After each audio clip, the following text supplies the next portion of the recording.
अस्सलाम वालेकुम dear friends, उम्मीद है आप सब खैरियत से होंगे। हमारा आज का जो टॉपिक है वो है इंटरप्रिटेशन ऑफ स्टैट्यूट का most important question internal aids. आज के इस लेक्चर के अंदर हमने जो है क्वेश्चंस जो डिस्कस करना है वो इंटरनल एड को डिस्कस करना है। ये इंटरनल एड क्या होती है, इंटरनल एड को किस तरीके से यूज़ किया जाता है और कौन कौन से एड्स ऐसे हैं जो कि इंटरनल एड्स के अंदर काउंट होते हैं।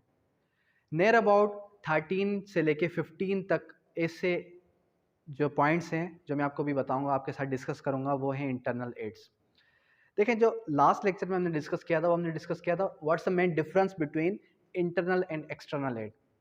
If you don't know that what's the main difference between the internal aid and external aid, then you can not use in those words in the interpretation of statute. Internal aid क्या होता है? Internal add यानी कि कोई भी कानून का ऐसा मफरूज़ा जो कि आप उस लॉ के अंदर से उसकी हेल्प लें। किस तरीके से? जैसे कि हमारे पास एक वर्ड आया पर्सन। जब ये वर्ड पर्सन पीपीसी के अंदर आया, पाकिस्तान पेनल कोड के अंदर आता है, तो हम इसकी मीनिंग को जानने के लिए कहाँ इसको सर्च करते हैं? इसको हम सर्च करते हैं डेफिनेशन क्लॉजेस के अंदर। तो वहाँ पर हमने इसकी मीनिंग को जाना कि what's the main difference, what's the main meaning, what's the actual meaning of person.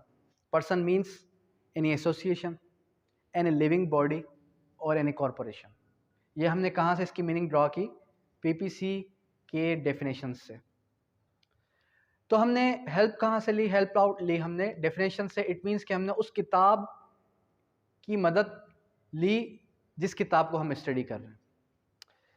मिसाल के तौर पे अब मैं जो है एक बुक को स्टडी करने जा रहा हूँ जो कि सीआरपीसी है। अब सीआरपीसी के अंदर जो वर्ड कोड है वहाँ पर इस कोड की मीनिंग कुछ और है। अगर सीपीसी को खोला जाए तो सीपीसी के अंदर कोड की मीनिंग कुछ और है। और अगर आप जो है इलीगल डिस्पोजेशन एक्ट को खोलें वहाँ पर कोड की मीनिंग कुछ और है। जब भी आप कोई भी बुक रीड आउट कर रहे हैं, उस बुक को रीड आउट करने के दौरान आपको जो भी मसले मसाइल दरपेश आ रहे हैं और आप उन मसले को हल करते हैं उसी बुक के अंदर से, it means that you are using internal aids. अगर आपको कोई ऐसा वर्ड है जो कि आप उस बुक से आपको उसकी मीनिंग नहीं मिल रही और आप चले जाते हैं किसी भी पर्टिकुलर एक डिक्शनरी की तरफ, ब्लैक्स लॉ डिक्शनरी की तरफ, तो आपने मदद ली किसी और किताब से, आपने यूज़ किया एक्सटर्नल एड। तो खैर, हम जो टॉपिक डिस्कस कर रहे थे वो था इंटरनल एड के कौन कौन से एड्स हैं जिनको हम क्लासीफाई करेंगे एज द इंटरनल एड। सबसे पहले जो मेन है इंटरनल एड के अंदर वो है हमारे पास कॉन्टेक्स्ट, उसके बाद है सेकंड है हमारे पास टाइटल, उसके बाद थर्ड है हमारे पास प्रियम्बल, उसके बाद फोर्थ है हेडिंग, उसके बाद फिफ्थ है हमारे पास मार्जिनल नोट्स,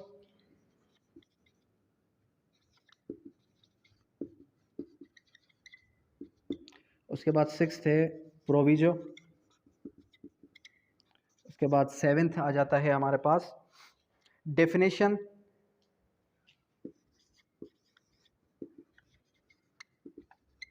उसके बाद एट आ जाता है जेंडर, उसके बाद नाइन्थ, जो नाइन्थ है हमारे पास वो आ जाता है पंचुएशन एक्सप्लेनेशन,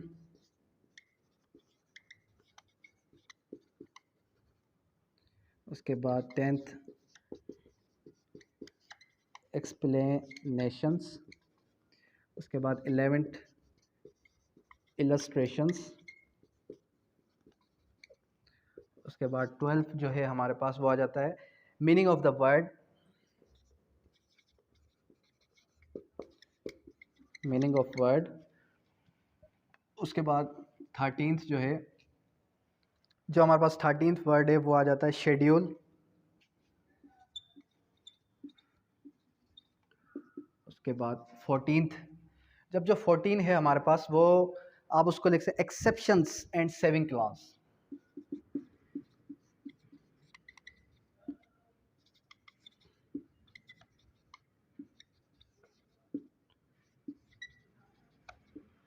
सबसे पहले कॉन्टेक्स्ट को समझने की कोशिश करते हैं। अब वर्ड बाय वर्ड में इनकी डेफिनेशंस को रीड आउट करूँगा, वर्ड बाय वर्ड इनकी डेफिनेशंस को डिस्कस करेंगे कि ये जो वर्ड्स हैं ये आया के इंटरनल एड के अंदर काउंट आउट हो सकते हैं या नहीं हो सकते। फर्स्ट ऑफ ऑल हमारे पास आता है कॉन्टेक्स्ट।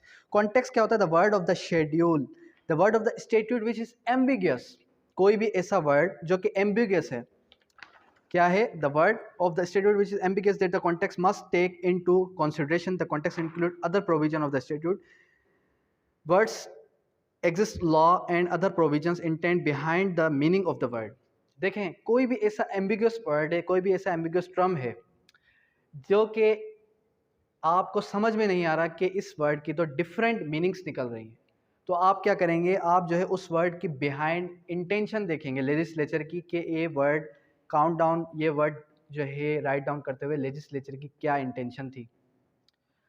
अब वो किस तरीके से ड्रा होगा? वो इस तरीके से ड्रा होगा, उसके इर्द गिर्द जितने वर्ड्स हैं वो आपको बता सकते हैं कि ये वर्ड इस पर्टिकुलर लाइन के अंदर किस सेंस में यूज़ हो रहा है। ये हो गया हमारे पास कॉन्टेक्स्ट। उसके बाद title. Title is not part of enactment so it can not be legally use as a sticker of plan enactment. Title क्या होता है? टाइटल मतलब कि उस बुक का टाइटल। ये कोई भी अगर बुक है तो वो बुक आपको बता रही है कि ये बुक किस चीज़, इस बुक का क्या टॉपिक है, या ये बुक जो है किस पर बात करने जा रही है। उसके बाद प्रियम्बल। अच्छा, टाइटल के भी दो ऑप्शंस होते हैं, एक होता है लॉन्ग टाइटल, एक होता है शॉर्ट टाइटल। अब जब जो लॉन्ग टाइटल होता है, लॉन्ग टाइटल क्या बताता है? लेट सपोज के जैसे good conduct prisoners prohibition release act 1926, यहाँ पर क्या बताया? An act to make provisions to prohibition release of the prisoners who have good conduct. जब यहाँ पर लॉन्ग टाइटल आ गया, टाइटल लॉन्ग आ गया, इट मीन्स कि वो आपको जो है उसकी अगर आप एलोब्रेट करेंगे तो फिर आपको पता चलेगा कि इसका टाइटल क्या है। उसके बाद short title. Short title Pakistan penal code. अब यहाँ पर वर्ड से ही पता चल रहा है कि जो पाकिस्तान पेनल कोड पीपीसी 1860 है वो किस चीज़ के बारे में? पेनल्टी के बारे में, पेनलाइज के बारे में। पेनल वर्ड कहाँ से निकला है? पनिशमेंट से निकला है। इट मीन्स कि यहाँ पर किसी पनिशमेंट की बात हो रही है। उसके बाद प्रियम्बल। अब जो प्रियम्बल है, an act start with the preamble and generally small. जो प्रियम्बल है वो स्टार्ट, यानी कि जो आपका एक्ट है वो स्टार्ट ही कहाँ से लेता है? आपके प्रियम्बल से लेता है। उसके बाद हेडिंग। अब जो हेडिंग है, the group of sections are given under the heading which act as a preamble, sometimes the single section might have.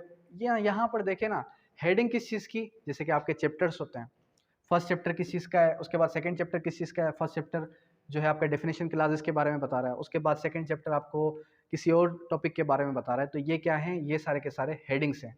अब जो उसके बाद मार्जिनल नोट्स हैं, मार्जिनल नोट्स जो है आपका इंटरनल एड के अंदर काउंट नहीं होता, वो जो है किसी भी सेक्शन का हिस्सा नहीं होता, वो जस्ट समराइज करता है किसी भी इफेक्ट ऑफ द सेक्शन को। मार्जिनल नोट्स क्या करते हैं? आपके सेक्शन के इफेक्ट को समराइज करते हैं, ये याद रखना है आपको। उसके बाद प्रोविजो। प्रोविजो मेक्स कव आउट समथिंग सेक्शन इटसेल्फ। इस सेक्शन के अंदर ये सेक्शन है ही किस चीज़ के बारे में, वो प्रोविजो आपको यही बताता है। उस प्रोविजो की हेडलाइन है, उस प्रोविजो की हेडिंग है, वो आपको ये बताती है कि ये प्रोविजो किस चीज़ के बारे में। उसके बाद डेफिनेशंस। देखें, डेफिनेशंस जो है ना, डेफिनेशंस एक पूरे के पूरे होल, पूरी की पूरी होल एक्ट का आईना है, मिरर है। मिरर किस तरीके से है? वो मिरर इस तरीके से है कि वो आपको ये बताता है कि पूरी की पूरी बुक के अंदर ये जो वर्ड्स डेफिनेशन क्लासेस के अंदर हैं, वो सारे के सारे वर्ड्स किस सेंस में यूज़ होने जा रहे हैं इस पूरे के पूरे एक्ट के अंदर। वो आपको एक आईना दिखा रहे हैं, वो आपको एक मिरर दिखा रहे हैं। उसके बाद जेंडर। जहाँ पर जेंडर का वर्ड आएगा, ही मीन्स दे भी आ गया, ही मीन्स ही शी, सब आ गए। उसके बाद जो हमारे पास आ जाता है पंचुएशन। अब यहाँ पर पंचुएशन भी बहुत ही इंपॉर्टेंट है। वो किस वजह से इंपॉर्टेंट है? अगर आपने इंग्लिश के रूल्स पढ़े हों, पंचुएशन के अंदर अगर हम देखें, generally there was no punctuation in the statute, but punctuation can not control vary modify the plain of simple meaning of the language of the statute. जो पंचुएशन है वो कभी भी आपके एक्ट को मॉडिफाई या जो है उसको कन्वर्ट नहीं कर सकती। उसके बाद कंजक्टिव एंड डिसजंक्टिव वर्ड्स।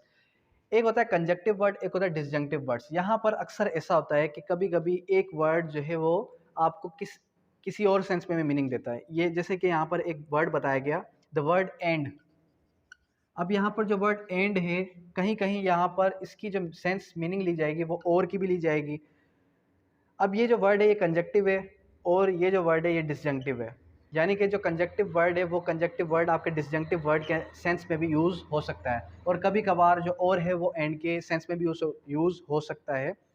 यानी कि जो आपका डिसजंक्टिव वर्ड है वो कंजक्टिव सेंस में भी यूज़ आउट हो सकता है।